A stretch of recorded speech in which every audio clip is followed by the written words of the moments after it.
মঙ্গলদৈ বেজপাৰাত অনুষ্ঠিত হৈ থকা বৰসভা বিষ্ণু যজ্ঞৰ আজি তৃতীয়টো দিন। আজি তৃতীয়টো দিনা লোকে লোকাৰণ্য হৈ পৰিছে বৰসভাস্থলী।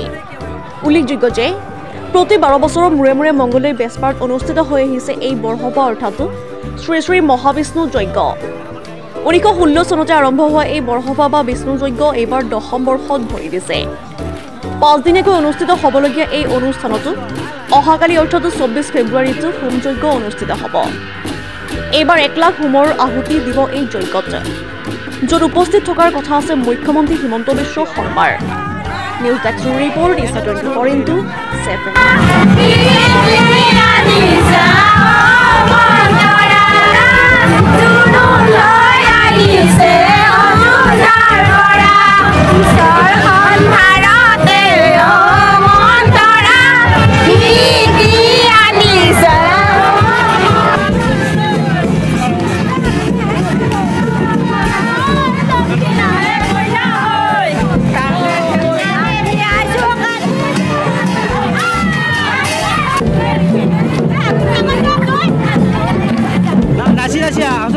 मैं भिडियो तो ले लो।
পূব মঙ্গলদৈ অঞ্চলৰ দ্বাদশ বৰ্ষীয় শ্ৰী শ্ৰী মহাবিষ্ণু যজ্ঞ প্ৰতি 12 বছৰৰ মূৰে মূৰে অনুষ্ঠিত হৈ আহিছে। এইবেলি দশম বৰসভা 21 ফেব্ৰুৱাৰীৰ পৰা অনুষ্ঠিত হৈছে। আজি দ্বিতীয় দিন পানী তোলা, এতিয়া সাংস্কৃতিক শোভাযাত্ৰা চলি আছে। কিছু সময় পিছতে ধৰ্মালোচনী সভা অনুষ্ঠিত হ'ব।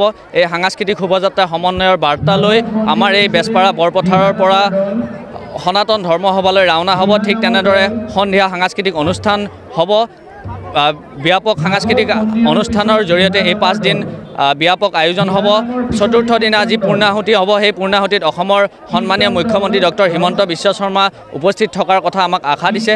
ঠিক তেনেদৰে সকলো ৰাইজৰ সহায় সহযোগিতা আমি কামনা কৰিছোঁ। এই বৰসভাখন আমাৰ আৱেগ অনুভূতি, এই বৰসভাখন সাফল্যমণ্ডিত কৰাৰ ক্ষেত্ৰত আমি প্ৰত্যেকগৰাকী দৰংবাসী ৰাইজৰ লগতে অসমবাসী ৰাইজৰ সহায় সহযোগিতা আন্তৰিকতাৰে কামনা কৰিছোঁ। সমান্তৰালভাৱে আমি বিভিন্ন আলোচনা চক্ৰ ইয়াত ৰখা হৈছে। স্মৃতিগ্ৰন্থ উন্মোচন হ'ব। ঠিক তেনেদৰে প্ৰত্যেক দিনাই সকলো ৰাইজৰ বাবে মহাভোগৰ ব্যৱস্থা কৰা হৈছে। আমি এইবেলি 1 লাখ আহুতি প্ৰদানৰ লক্ষ্য ৰাখিছোঁ। ঠিক তেনেদৰে আমি অন্যান্য সাংস্কৃতিক অনুষ্ঠান, খুলীয়া ভাওনা, নাগাৰা নামৰ লগতে অসমৰ লোকশিল্পীসকলকো আমন্ত্ৰণ জনোৱা হৈছে আৰু আমি প্ৰায় 2 লাখ ভক্তক আদৰিবলৈ আমি সাজু হৈছোঁ। 1900 চনত যি মাৰি মৰক হৈছিল, সেই মাৰি মৰকৰ পৰা পৰিত্ৰাণ পাবলৈ প্ৰতি 12 বছৰৰ মূৰে মূৰে এই বৰসভা অনুষ্ঠিত কৰি আহিছে। ঠিক সমান্তৰালকৈ এইবেলি আমি 10ম বৰসভা অনুষ্ঠিত কৰিছোঁ আৰু যি মাৰি মৰক আৰু শান্তিৰ বাবে আমি এই বৰসভা অনুষ্ঠিত কৰিছোঁ। আজি আমি পূব মঙ্গলদৈ অঞ্চলৰ সকলো ৰাইজ গৌৰৱান্বিত, কাৰণ উখল মাখল পৰিৱেশ আৰু এই 10ম বৰসভা আমাৰ চলি আছে।